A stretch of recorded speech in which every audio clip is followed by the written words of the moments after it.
आज के इस वीडियो में हम लोग प्रश्नावली 7.2 का क्वेश्चन नंबर 2 को सॉल्व करना सीखेंगे। इस वीडियो को शुरू से लेकर लास्ट तक वॉच कीजिए, तो इस तरह का कोई भी क्वेश्चन आएगा तो आप बहुत ही इजीली इसको सॉल्व कर पाएंगे। तो वीडियो अच्छा लगे तो वीडियो को लाइक कर दीजिएगा। चैनल पर पहली बार हैं तो चैनल को भी सब्सक्राइब कर दीजिएगा। कमेंट करके ज़रूर बताइए कि वीडियो आपको कैसा लगा। तो चलिए अब क्वेश्चन पर चलते हैं। क्वेश्चन दिया है, बिंदुओं 4-1 और -2-3 को जोड़ने वाले रेखाखंड को समत्रिभाजित करने वाले बिंदुओं के निर्देशांक ज्ञात कीजिए। इस क्वेश्चन में यही बोला गया है कि जो दो बिंदु है, जो दो बिंदुओं को जोड़ने वाले रेखाखंड है उसको समत्रिभाजित करने वाले जो बिंदु के निर्देशांक हैं वही हमको बताना है। तो चलिए अब क्वेश्चन को बिना देर किए करते हैं सॉल्व। सॉल्यूशन में लिखेंगे, माना जो दिए गए बिंदु हैं वह ए इक्वल क्या है 4-1 है और बी जो बिंदु है वह कितना है -2-3, जो कि क्या है क्वेश्चन में दिया है। तो मानेंगे कि माना जो रेखाखंड ए बी को बिंदु पी और क्यू समत्रिभाजित करते हैं। तो ए बी जो है वह दो बिंदु है, इसके बीच में कोई दो बिंदु और है जो क्या कर रहा है, ए बी को समत्रिभाजित कर रहा है। यहाँ पे नीचे बनाया गया है, इसको देख रहे हैं। यहाँ पे है एक बिंदु ए है और बी है, क्वेश्चन में दिया था 4-1 है और -2-3 है। इसको कह रहा है कि इन दोनों मिलाने वाली रेखाखंड को समत्रिभाजित करता है, मतलब समान 3 भागों में बांटता है। अगर एक यह है यहाँ से यहाँ तक, एक यूनिट यह है तो एक ए भी होगा, एक ए भी होगा, मतलब कि समान 3 भागों में बांट रहा है। तो यहाँ पे एक बिंदु P है और एक बिंदु Q है। तो वही लिखे हैं कि माना रेखाखंड ए बी को बिंदु P और Q समत्रिभाजित करते हैं। जब समत्रिभाजित करते हैं तब क्या हो जाएगा, यहाँ पे लिखेंगे बिंदु P रेखाखंड ए बी को एक संबंधित 2 तथा Q 2 संबंधी 1 के अनुपात में विभाजित करता है। बिंदु P रेखाखंड को ए बी को एक संबंधित 2 के अनुपात में कैसे विभाजित करता है, इसको देखते हैं। बिंदु P कहाँ तक है, यहाँ तक है, तो एक संबंधित 2 कैसे विभाजित करता है। एक यहाँ से यहाँ तक क्या हो गया, यह M1, यहाँ से यहाँ तक कितना है 1, और यहाँ से यहाँ तक कितना हो जाएगा, तब 2 हो जाएगा, क्योंकि एक यह है एक यह है, ऐड करेंगे तो 2 हो जाएगा। तो एक संबंधित 2 के अनुपात में विभाजित कर रहा है बिंदु P ए बी को। और Q कितने के अनुपात में विभाजित कर रहा है, इसको देखेंगे। अब बिंदु Q जो है वह बिंदु ए बी को 2 और 1 के अनुपात में विभाजित कर रहा है। कैसे, Q जो है यहाँ से यहाँ तक, यहाँ 1 है यहाँ 1 है, तो यहाँ तक क्या हो जाएगा, यार 2 हो जाएगा, और यहाँ से यहाँ तक क्या हो जाएगा 1। तो 2 संबंधी 1 के अनुपात में विभाजित करता है किसको, ए बी को। तो M1 M2 इसका P के लिए क्या हो जाएगा 1 और 2, और Q के लिए 2:1 हो जाएगा। तो लिखेंगे आगे, माना बिंदु P के जो निर्देशांक हैं वह XY है। तो बिंदु P के जो निर्देशांक है मान ले रहे हैं कि यह XY है, ठीक, और बिंदु Q के जो निर्देशांक है वह कैपिटल X कैपिटल Y है। तो यही बिंदु के निर्देशांक जो हैं x y, capital X capital Y का मान हमको निकालना है। तो चलिए अब वैल्यू को सीधे पुट करते हैं और इसको सॉल्व कर लेते हैं। तो P के निर्देशांक हमको निकालना है और Q के, तो P का निर्देशांक हम लोग माने हैं कि XY है। तो विभाजन सूत्र क्या होता है, अंतर विभाजन का फार्मूला लगाएंगे। तो x इक्वल क्या होता है M1 x2 plus M2 x1 by M1 plus M2 होता है x के लिए, और y के लिए क्या होता है M1 y2 plus M2 y1 बट्टे में क्या होगा M1 प्लस M2, इसको ऐड कर देंगे। तो यहाँ पे लिखेंगे x इक्वल M1 का मान कितना है, एक संबंध 2 के अनुपात में विभाजित कर रहा है ए बी को।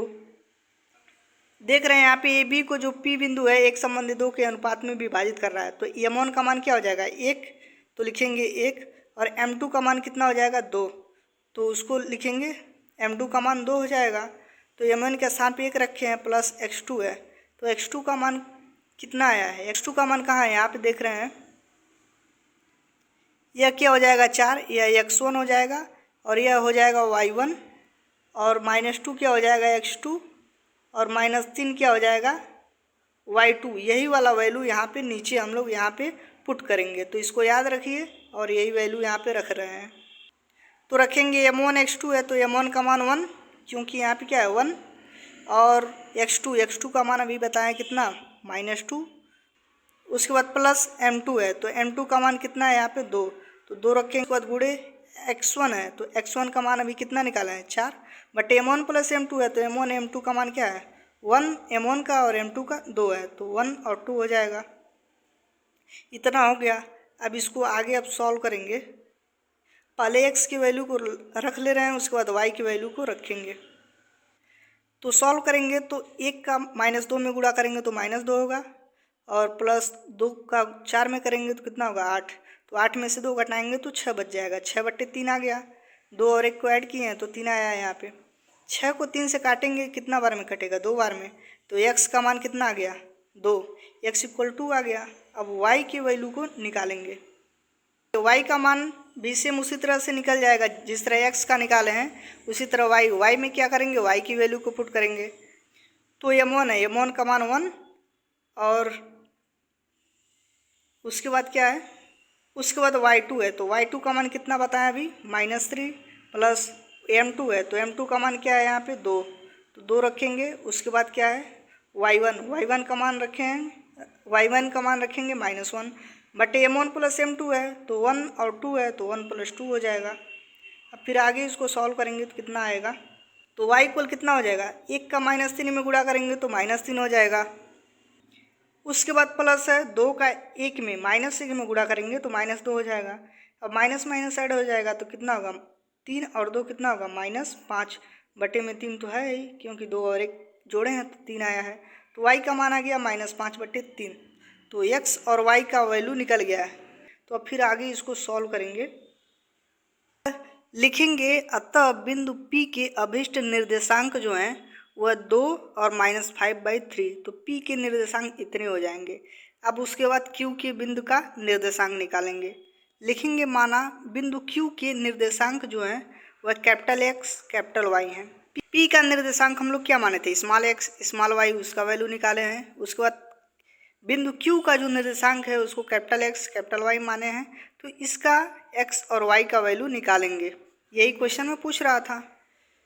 तो हम लोग देखे थे कि बिंदु Q जो है वह रेखाखंड AB को दो संबंधे 1 के अनुपात में क्या कर रहा था, इसको विभाजित कर रहा था। तो m1 का मान 2 और m2 का मान कितना है 1, तो यही वाला वैल्यू इसमें पुट करेंगे।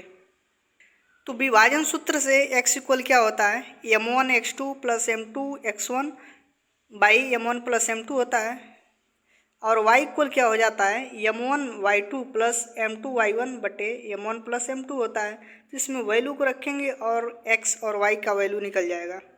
तो चलिए वैल्यू को रखते हैं। तो x इक्वल क्या होगा m1 है तो m1 का मान इसमें क्या है 2, तो 2 रखेंगे गुणे x2 है तो x2 का मान कितना निकाले थे अभी -2 आया था। उसके बाद क्या है प्लस m2x1 है तो m2 का मान कितना है इसमें 1 है तो रखेंगे 1 गुणे x1 है तो x1 का मान कितना निकाले थे 4 बटे m1 + m2 है तो m1 का मान 2 और m2 का मान 1, तो इसको ऐड कर देंगे। तो 2 का -2 में गुणा करेंगे तो कितना होगा -4, और 1 का 4 में गुणा करेंगे तो 4 हो जाएगा। नीचे कितना होगा 2 और 1 ऐड करेंगे तो 3 हो जाएगा। तो x इक्वल कितना लिख सकते हैं, तो x इक्वल हो जाएगा -4 और +4, इससे कैंसिल हो जाएगा, बटे में 3 है तो 0/3 का वैल्यू क्या होगा 0 ही तो होगा, तो x का मान आ गया 0। अब y की वैल्यू को निकालेंगे। तो इसमें भी जो m1 और m2 है वह सेम यही होगा, 2 रेशियो 1 था Q के लिए। तो लिखेंगे y इक्वल m1y2 होता है प्लस m2y1 होता है बटे m1 + m2, तो इसमें वैल्यू को रखेंगे। तो m1 है तो m1 का मान कितना है 2, यहाँ पे कितना है m1 का वैल्यू 2 है तो रखेंगे 2। उसके बाद y2 है तो y2 का मान -3 प्लस m2 का मान क्या है यहाँ पे 1, तो 1 रखेंगे गुणे y1 है तो y1 का मान कितना था -1 बटे में m1 + m2 है तो m1 का मान 2 और m2 का मान 1। अब आगे हो जाएगा y इक्वल 2 का -3 में गुणा करेंगे तो कितना होगा -6, और 1 का -1 में गुणा करेंगे तो -1 हो जाएगा, बटे में क्या है 2 और 1 कितना हो जाएगा 3। तो y का मान क्या आ जाएगा -7/3 हो जाएगा, क्योंकि -6 और 1 ऐड करेंगे तो -7 हो जाएगा, बटे में 3 तो है। तो x और y का वैल्यू इस तरह से निकल गया। तो लिखेंगे अतः q की जो निर्देशांक है वह 0 और -7/3 है। तो q के निर्देशांक इतना निकल गया और p के निर्देशांक हम लोग कितना निकाले थे, p के निर्देशांक 2 और -5/3 है। तो यही निर्देशांक निकल गए। तो इस तरह से हम लोग बहुत ही आसान तरीके से इस क्वेश्चन को हम लोग सॉल्व कर सकते हैं। Thanks for watching this video. मिलते हैं नेक्स्ट वीडियो में।